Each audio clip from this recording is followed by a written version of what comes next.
cuento se llama Los ronquidos del león y es de Liliana Cineto.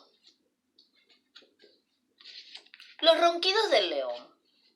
En la selva, cuando llega la noche y el cielo se pone negro, negro y se asoma la luna redonda y plateada entre los árboles, a todos les da un poco de sueño.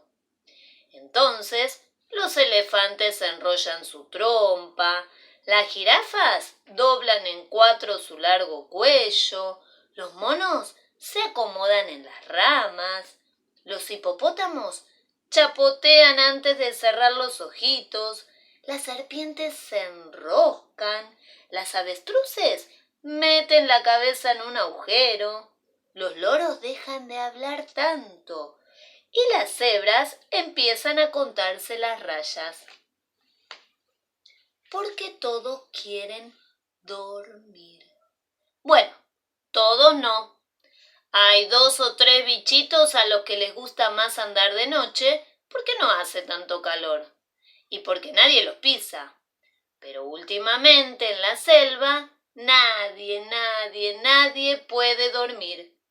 Porque justo cuando se hace de noche y el cielo se pone negro, negro y se asoma la luna redonda y plateada, se oyen unos ruidos terribles. Unos ruidos como nunca antes se habían escuchado en la selva. Unos ruidos tan fuertes que despiertan a todos. Son los ronquidos del león. Pi, pi, pi, pi, pi, pi, pi, pi. Mírenlo al león.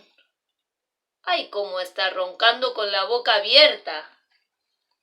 Y aunque todos se tapan las orejas, aunque el león le suena en la nariz, o mejor dicho el hocico, aunque le den un tecito de miel para la garganta, aunque lo ponen boca arriba, boca abajo, de costado, el león sigue roncando como loco.